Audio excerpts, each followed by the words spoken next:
Hi, welcome back to the second hour of Free For All Friday on Tuesday, Focal Point on AAFR Talk. You're listening to Focal Point, the home of muscular Christianity on conservative talk radio, high definition radio, more content per cubic inch of air than any other place on your radio dial.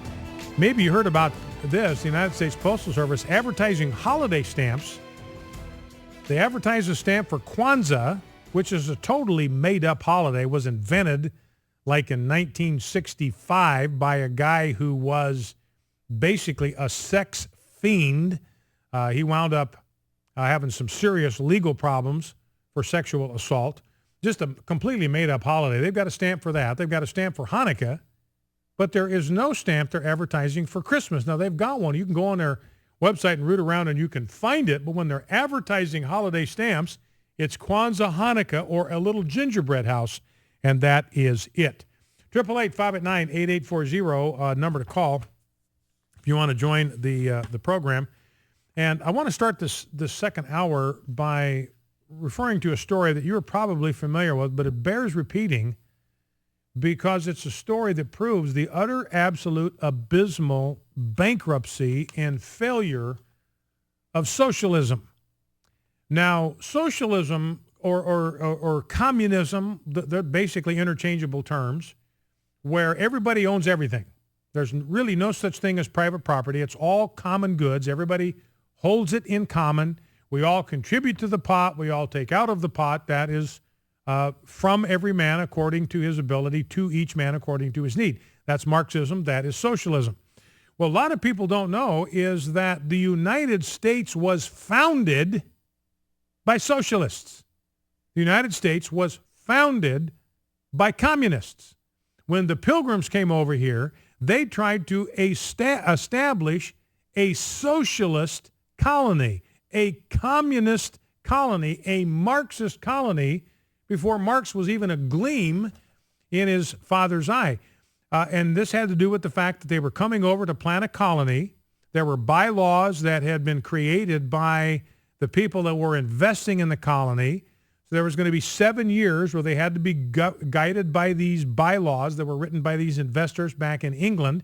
And then the idea was after 7 years of industry and hard work and farming, et cetera, they would pay back their investors and keep the profit for themselves. And so they had some limited means to within those parameters, but those were the bylaws that they had to live by. And you're aware of this. So I'll mention this before I get back into the socialism thing, that they formed on board the Mayflower what's called the Mayflower Compact. This is the first social contract or compact among free citizens freely joining themselves together in a body politic, a political body. That's the word right out of the Mayflower Compact, a body politic. And they indicated in the Mayflower Compact their reason for coming to these shores, having undertaken for the glory of God and the advancement of the Christian faith. So you ask yourself the question, was this a Christian nation? It was a Christian nation from its founding. It was founded by Christians. It was founded for the purpose of propagating the Christian faith. It was undertaken for the glory of God and the advancement of the Christian faith. That's right there in the Mayflower Compact.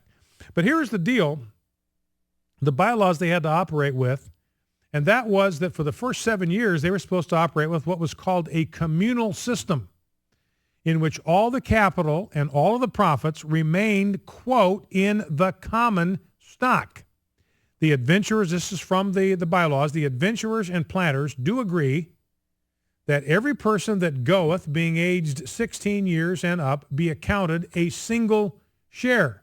And after 7 years, during which time all profits and benefits that are got by trade, traffic, trucking, working, fishing, or any other means of any person or persons remains still in the common stock. So for 7 years, you would go out and work, and whatever you made, whatever you brought home, you dumped it in the common stock. You didn't keep any of it. It all went in to the common stock. That all such persons as are of this colony are to have their meat, drink, apparel, and all provision out of the common stock and goods. So everybody works hard. They contribute whatever they make. They dump it all into the common stock, and then it's out of that common stock that they get their food and their drink and their clothing and whatever other provisions that they need. And the idea would be then at the end of 7 years, all the profits, the houses they built, the lands, the goods, all of that would be equally divided between the Pilgrims, the colonists, they called them adventurers, and the planters.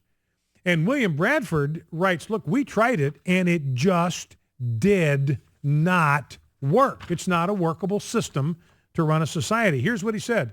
The failure of that experiment of communal service, which was tried for several years and by good and honest men, proves the emptiness of the theory of Plato and other ancients, as well as the emptiness, we might add, of Karl Marx and Barack Obama, the emptiness of the theory of Plato and other ancients, applauded by some of later times, that the taking away of private property and the possession of it in community by a commonwealth would make a state happy and flourishing as if they were wiser than God. In other words, Bradford said, look, we were ignoring the laws of God when we try to run it this way. It sounds good, but it was the wisdom of man and not the wisdom of God. The community of property, he said, was found to, quote, breed much confusion and discontent and retard much employment. So he says, look, the young men, the ones that were the strongest and they were the most fit, they could work the longest, they could work the hardest, they objected, this is his words, to being forced to spend their time and strength in working for other men's wives and children without any recompense. In other words, it didn't do them any good personally to work hard, put in the extra hours, and be more productive because it all went to somebody else's family. The strong man, or the resourceful man, Bradford went on, had no more share of food, clothes than the weak man who was not able to do a quarter the other could. This was thought injustice, and of course it was. The aged and graver men who were ranked and equalized in labor, food, clothes with the humbler and younger ones thought it some indignity and disrespect to them. And the wives, men's wives who were obliged to do service for other men, cooking, washing their clothes and so forth, they considered it a kind of slavery. And their husbands could not brook it. So this is what he says, look, nobody was happy. The young men weren't happy because they weren't rewarded for their extra productivity. The strong and the resourceful men, they thought it was unjust that their wisdom didn't result in any benefit to them. The older and wiser men thought they ought to get a little more respect and be treated on the same level as everybody else. The wives thought it was slavery. Nobody was happy. So they had to scrap it. They said, if we don't scrap communism, if we don't scrap socialism, if we don't get rid of this program, we're not going to make it because it's just creating a lot of social unrest. It's diminishing the mutual respect, he said, that is so important. So what they did is they pulled themselves together and they saw that God in his wisdom saw that another plan of life was fitter for them. So they began to consider how to raise more corn and obtain a better crop than they had done so that they might not continue to endure the misery of want. At length, after much debate, the governor, with the advice of the chief among them, allowed each man to plant corn for his own household. So every family was assigned a parcel of land according to the proportion of their number. They owned it. It belonged to them. Their name was on it. They could work it. Whatever it produced, they could sell and they could keep. This, Bradford says, was very successful. It made all hands very industrious so that much more corn was planted than otherwise would have been by any means the governor or any other could devise, and saved him a great deal of trouble and gave him far better satisfaction. And he goes on to talk about how the families and the children willingly went out into the field because they as a family were going to be able to reap the reward of their own hard work. So the Pilgrims tried to build, as devout Christians tried to build, a socialist economy, socialist colony. Didn't work. Had to go back to free enterprise and capitalism, and that worked. Focal Point AFR Talk.